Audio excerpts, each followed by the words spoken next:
estamos aqui com o especialista em economia e finanças, Alexandre Prado, que é sempre uma honra receber aqui. Prazer, obrigado, Alexandre, por ter voltado. Prazer meu estar aqui de volta. Estávamos conversando em off aqui sobre a possibilidade de fazer um dinheiro, uma grana extra. E acho que você respondeu muito bem. Que tem datas comemorativas o ano inteiro. Domingo agora vai ser o Dia das Mães. Passou Páscoa recentemente, tem Dia das Crianças, Dia dos Pais, Dia dos Namorados. Verdade. E por aí vai. São dias comemorativos em que eu particularmente vejo um monte de empresa grande fazer promoções, abaixar preço para conseguir aumentar a sua venda e assim fazer mais dinheiro. Para a população do dia a dia, para quem está assistindo a gente, como é possível fazer dinheiro extra também nessas datas comemorativas, no caso agora o Dia das Mães? A gente, na verdade, tem essas datas e elas servem como um grande mote, porque há um apelo maior, um apelo comercial por consumir mais por conta do presente. Da Páscoa que teve, para as mães agora, Dia dos Namorados, Dia das Crianças e por aí vai. Se bem que nós temos que entender que as possibilidades de ganhar um dinheiro extra, elas acontecem durante os 365 dias do ano, né? Porque na medida em que a pessoa tem a criatividade para bolar alguma coisa, oferecer um produto ou um serviço no Dia das Mães, a pergunta que fica é por que não fazer ao longo do ano todo e ganhar uma grana extra ao longo do ano todo?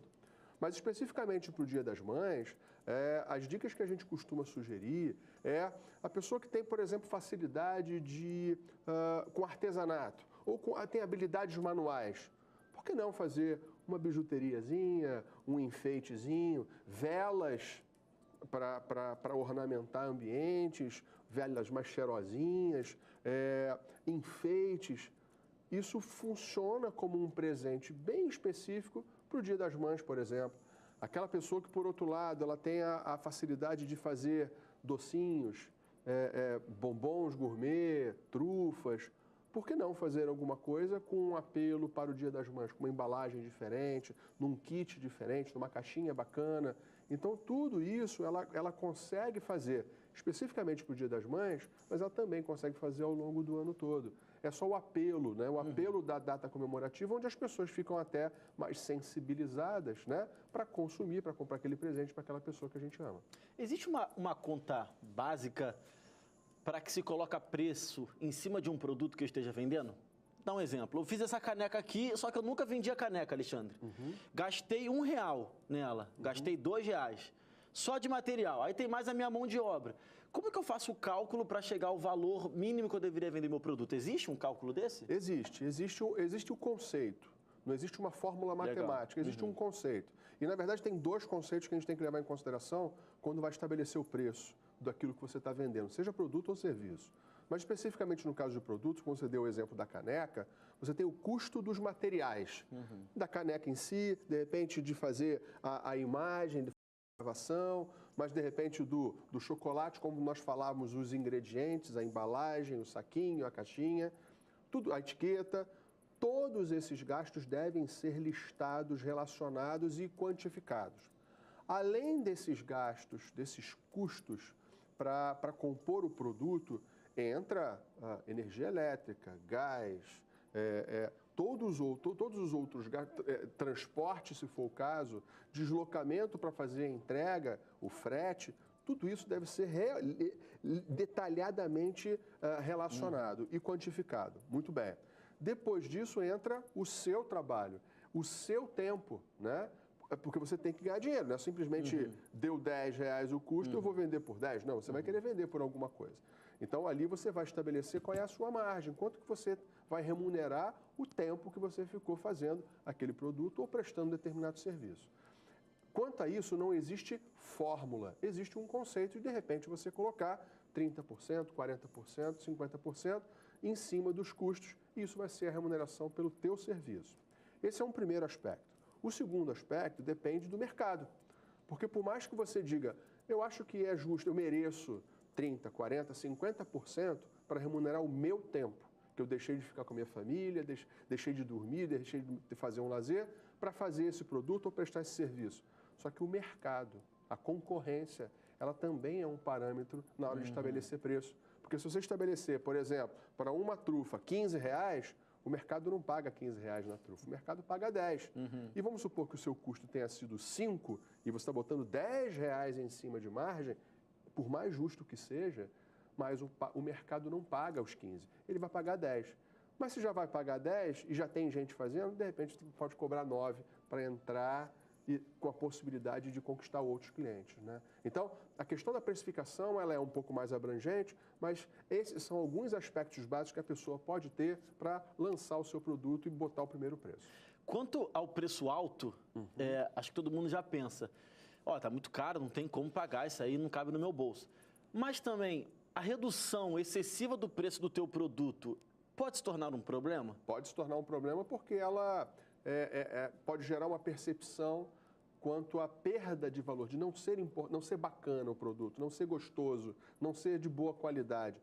De novo, por isso que a gente volta para o segundo aspecto que eu falei anteriormente. É importante pesquisar no mercado quanto que a concorrência está praticando e quanto que o mercado, quanto que o consumidor aceita pagar. Então é um bom parâmetro, porque pode ser que muitas vezes você até consiga botar um preço bem mais baixo e você consegue ter por isso uma margem melhor, colocando dentro do preço que o mercado paga. E aí, como fazer isso? Vai ganhar mais? Vai, mas também depois você pode ter um apelo de trabalhar com promoções, de em grandes quantidades a pessoa ter um desconto. Então isso gera um apelo comercial muito mais interessante também. E quando o mercado específico é prostituído? Por exemplo, e a impressão minha, tá? Se você é fotógrafo e eu estiver errado, por favor, mande mensagem dizendo que eu estou errado. Mas eu tenho a impressão que é um mercado totalmente prostituído no seguinte sentido. Todo mundo acha que é fotógrafo porque comprou uma câmera.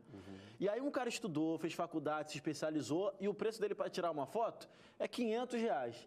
Mas vem uma outra pessoa que cobra R$50. A pessoa que cobra 500... tem que quebrar um pouquinho de pedra. Quando ela já está com o mercado dela já consolidado, tudo bem. Mas quando ela está começando, vale a pena baixar esse preço também só para consolidar a marca dela e não ganhar tanto dinheiro no começo para colher lá na frente ou não? Mantém o preço que é o seu trabalho, que é o justo e tal. Como é que é essa relação? Por exemplo, uma foto, quem é fotógrafo pode fazer um book especial para as mães Pode. No domingo? É um outro serviço que pode ser oferecido, né? Mas deu para entender a pergunta? Deu, tranquilamente. Na verdade, de novo, a gente volta para aquela outra questão de entender a concorrência, né?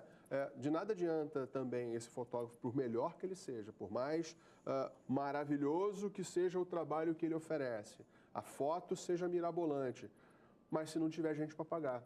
Ele tem que gerar, ele tem que mostrar ao que veio. E muitas vezes, por melhor que ele seja, ele precisa entrar no mercado e meio que entrar por baixo, né? Entrar para convencer as pessoas, para mostrar que ele é uma autoridade naquilo.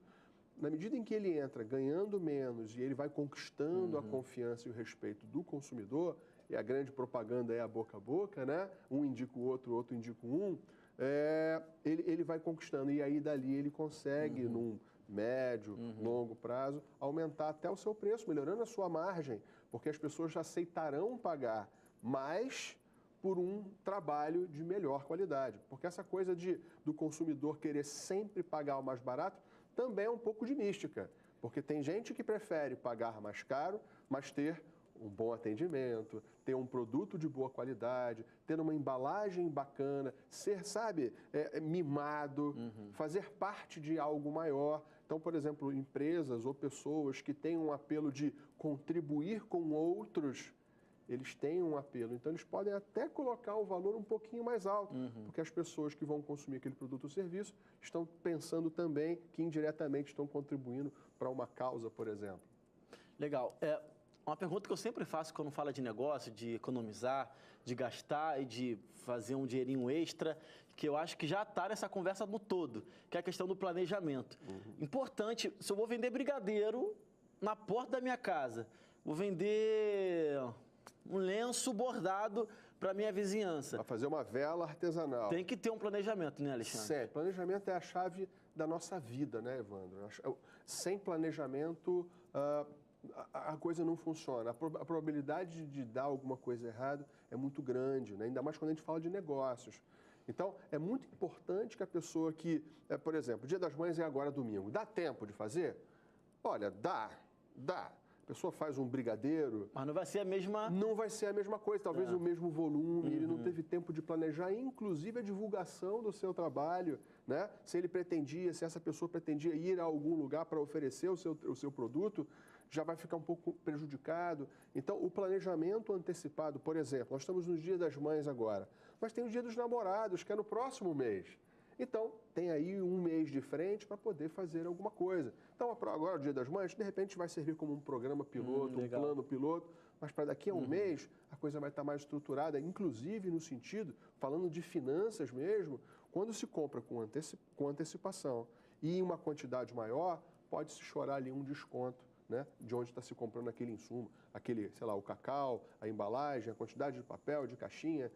Então, isso também deve ser levado em consideração, porque quem planejou antes leva a vantagem de poder pesquisar, inclusive, preços e ver aonde que está tendo um custo melhor para aquele produto, para aqueles insumos, para aquele produto que ele vai oferecer. E o planejamento, imagino que possibilite também a melhor estratégia de se fazer a seguinte pergunta: como eu vou vender meu produto? Aonde eu vou vender meu produto? Né? Eu vou só falar para os meus vizinhos, para a minha família, vou só mandar mensagem em rede social? Vou botar uma placa em frente à minha casa? Vou para uma praça aí da onde eu moro e vou começar a vender? Porque imagino que o ponto ou o formato de venda de algo que eu esteja vendendo seja importantíssimo também. Não só é fundamental, né? Porque há determinados produtos ou serviços que cabem somente, por exemplo, numa propaganda boca a boca.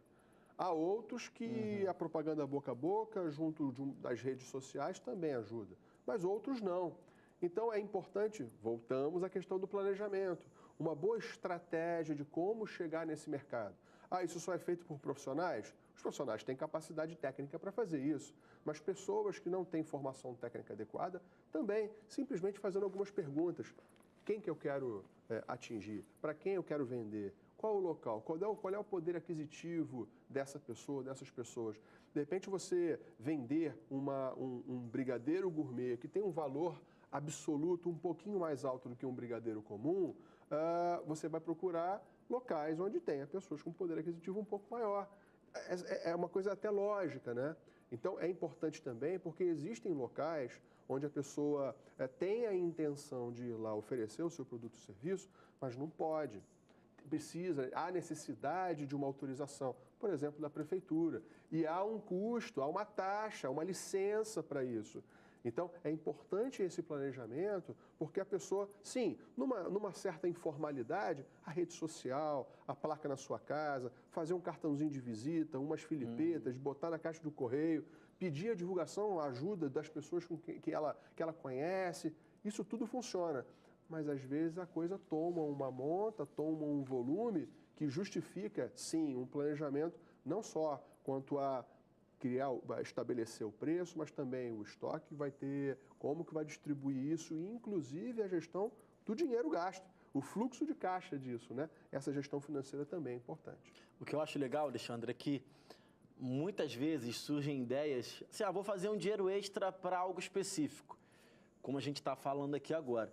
E aí, essa ideia desse dinheiro extra para algo específico torna simplesmente a principal fonte de renda de uma família.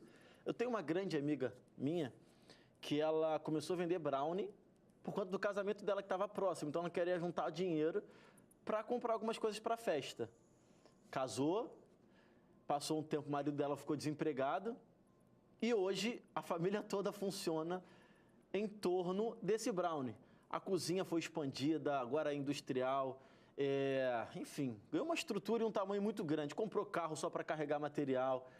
Isso é muito legal, né? Então, assim, você que está em casa, essas conversas aqui, esses detalhes, essas informações são importantes porque uma decisão pequenininha de fazer um dinheiro extra pode se tornar algo grande, né? Ou médio, ou enfim, mas que você consiga viver daquilo. É verdade.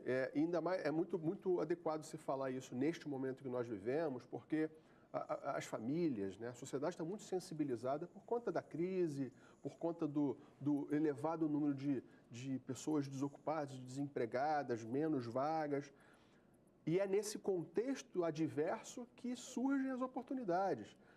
De onde vem a frase, né, enquanto uns choram, outros vendem lenço. Então, muitas vezes, a pessoa deve realmente se permitir, de novo, eu gosto de cozinha, eu gosto de fazer doces.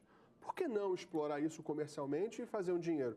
Pode ser, como você bem disse, que vai ser só uma renda extra naquele momento, ou talvez para complementar, porque eu tenho algum tempo disponível. Mas pode ser que a coisa tome vulto e realmente o mercado absorva aquele produto ou aquele serviço, e isso vai se tornar uma atividade, vai sair de uma informalidade, vai se transformar num MEI, vai abrir para uma empresa maior, vai ter um local específico, uma cozinha industrial, e daqui a pouco isso se torna uma marca conhecida. Então, assim, ninguém está livre de uma situação como essa, mas precisa dar o primeiro passo. As grandes oportunidades aparecem em momentos adversos, em momentos onde as pessoas não esperam. Precisa estar ligado nos sinais. Os sinais estão aí, as situações estão aí, as possibilidades estão aí. Basta estar aberto para poder olhar. Muito legal. Alexandre, sempre uma honra receber você aqui. Obrigado por ter vindo. Eu que agradeço. E sempre pedindo aquele contato também, quem quiser tirar alguma dúvida, fazer algum tipo de consulta, como faz? Com certeza. O nosso e-mail é contato@nucleoexpansão.com.br e o nosso WhatsApp 21 99600 1501. Valeu, Alexandre.